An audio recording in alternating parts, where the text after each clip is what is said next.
Nous arrivons à présent à l'activité numéro 4 qui est la dernière activité de ce module sur la circulation sanguine dans son ensemble, donc dans tout votre organisme. Alors le sang est canalisé dans des vaisseaux sanguins tout au long de la circulation sanguine et mis en mouvement par les contractions du cœur, on vient de le voir. Première question qui vous est posée, quel est le sens de la circulation du sang dans vos artères, vos veines et vos capillaires? Alors nous avions déjà répondu à cette première question avant, donc on va juste mettre un rappel ici. Question 1. Dans les artères, nous allons du cœur vers les organes.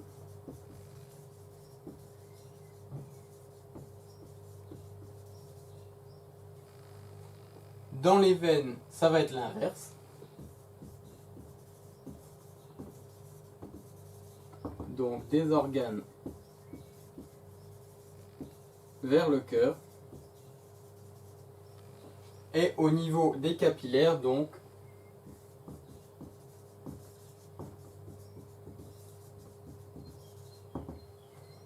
dans les organes, des artères vers les veines.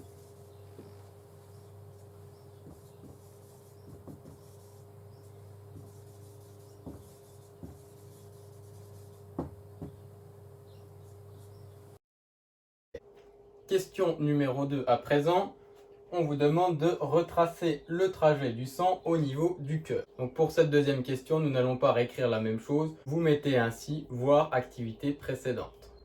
Petite information en plus qui est notée, par convention on utilise la couleur bleue pour mettre en évidence un sang appauvri en dioxygène et donc riche en dioxyde de carbone, après son passage dans les organes.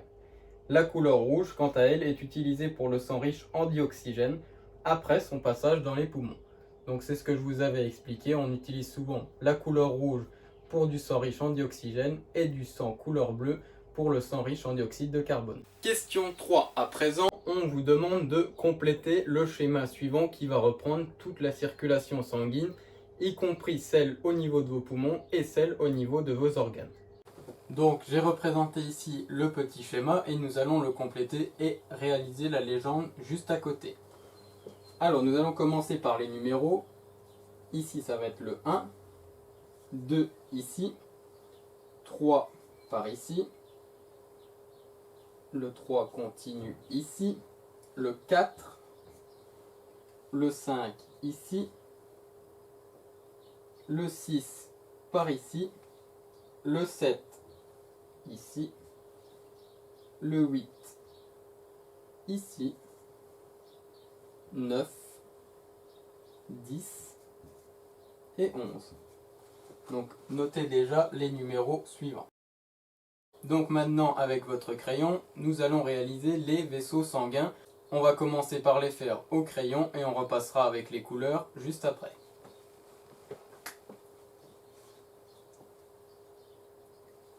Donc première étape, nous allons du numéro 1 au numéro 8. On repart ici du numéro 3 qui se prolonge pour aller au numéro 4. Du numéro 4, on repart et on arrive au numéro 10. Du numéro 11, on repart et nous allons jusqu'au numéro 1. Il y a une petite nuance à rajouter. Ici au numéro 3, nous sommes juste derrière et nous arrivons au niveau du ventricule. Et c'est à partir de ce ventricule que nous allons livrer le sang. Donc ici ça va être assez simple, on va pouvoir scinder en deux parties. Une partie avec du sang oxygéné et une partie avec du sang désoxygéné. Donc tout ce qui va être ici à ma droite va être en couleur rouge.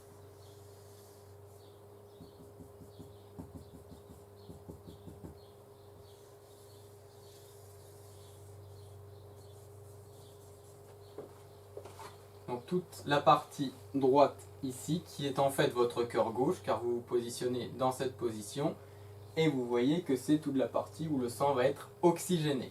A l'inverse, la partie à droite ici, et à gauche sur mon schéma, ça va être la partie avec du sang désoxygéné, donc en bleu.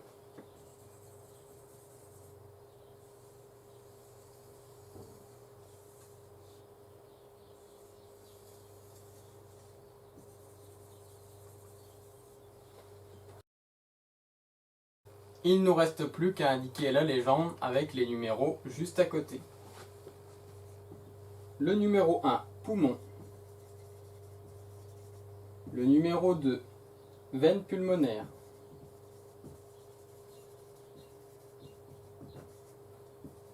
Le numéro 3, artère aorte. Le numéro 4, organe.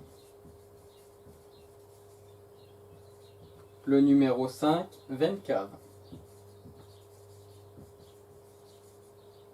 Le numéro 6, artère pulmonaire.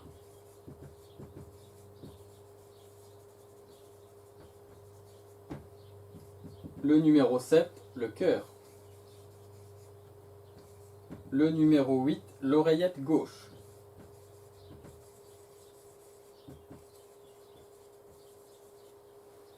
Le numéro 9, ventricule gauche.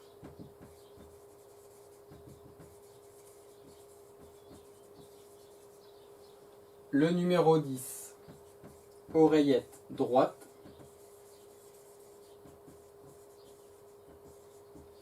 Et pour terminer, le numéro 11, ventricule droit.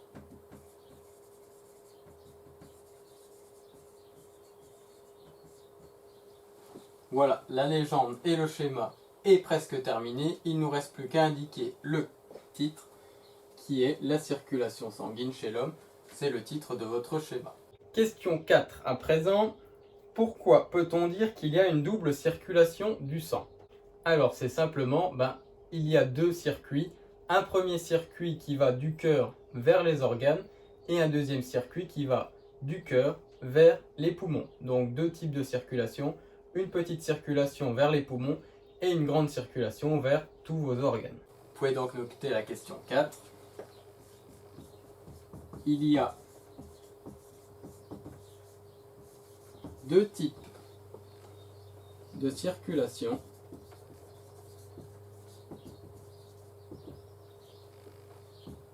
La circulation du cœur vers les organes, on l'appelle la grande circulation.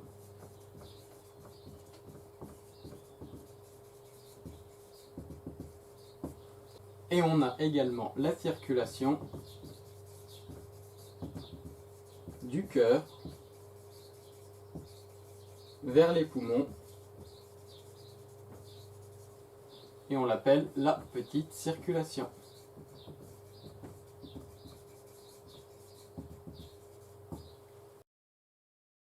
Question numéro 5. Retrace le trajet de la petite circulation. Donc la petite circulation, ça va du cœur vers les poumons. Alors pour le 5, vous pouvez noter artère pulmonaire,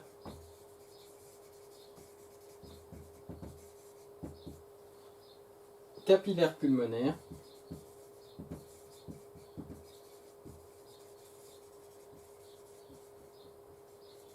et au niveau des capillaires pulmonaires, on va être expulsé avec la veine pulmonaire.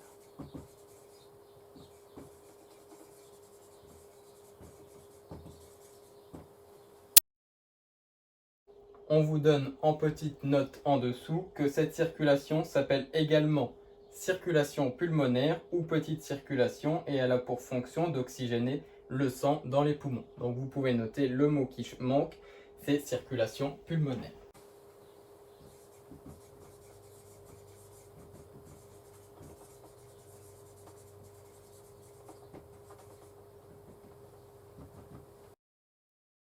Question numéro 6 à présent, on vous demande de retracer le trajet de la grande circulation maintenant. On va le faire tout de suite. Donc la grande circulation, on arrive de l'artère aorte.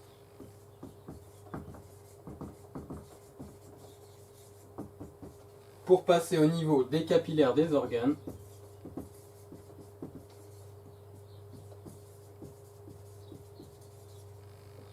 et terminer au niveau des veines caves.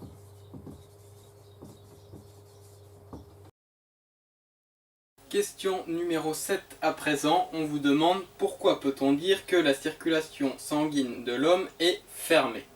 Alors pour répondre à cette question, ça va être assez simple. Du moment que vous allez avoir des vaisseaux sanguins qui canalisent votre sang, eh bien on va parler d'une circulation qui est fermée. Donc s'il y a des vaisseaux sanguins, elle est fermée. Donc à la question 7, on peut noter le sang circule dans un réseau de vaisseaux sanguins, artères, veines et capillaires. Il est donc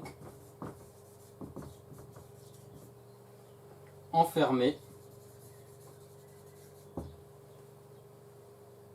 dans le système.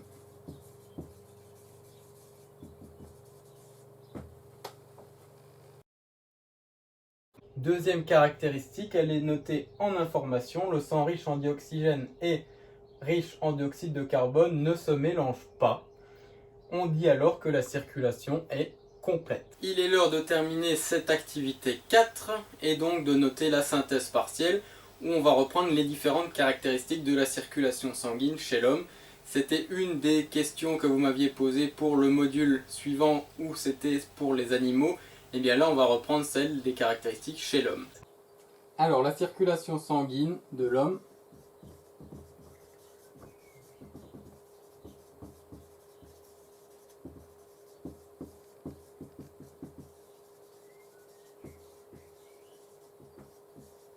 possède trois caractéristiques.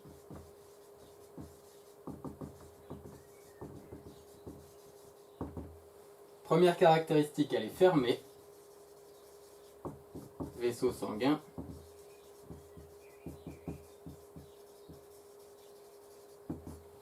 Deuxième caractéristique, elle est double. Ce qui veut dire qu'il y a deux circuits. Du cœur vers les poumons. Et le deuxième circuit, cœur vers les organes. Et la dernière caractéristique, c'est qu'elle est complète.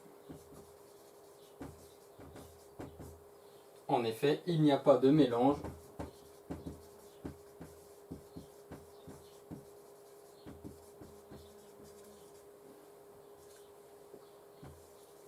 entre le sang riche et pauvre en oxygène.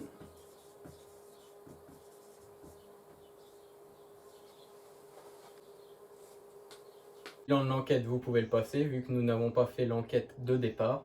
Le point 4, notion essentielle. Donc là, vous allez avoir un schéma qui va reprendre tout ce que l'on a vu au cours de ce chapitre et même d'autres chapitres, notamment le chapitre avec l'absorption intestinale reprise ici et le chapitre respiration avec les échanges au niveau des alvéoles pulmonaires. Alors ce schéma est assez complet car on retrouve le système respiratoire ici, le système circulatoire donc avec le cœur, le système digestif avec l'absorption au niveau des intestins, ici le système urinaire, on n'a pas encore vu en classe, et la livraison vers d'autres organes de votre corps, notamment vos muscles, qui vous permettent de faire des efforts. On retrouve également les déchets avec l'air expiré ici, la sueur de votre transpiration et les déchets urinaires que nous avions vus au début du module.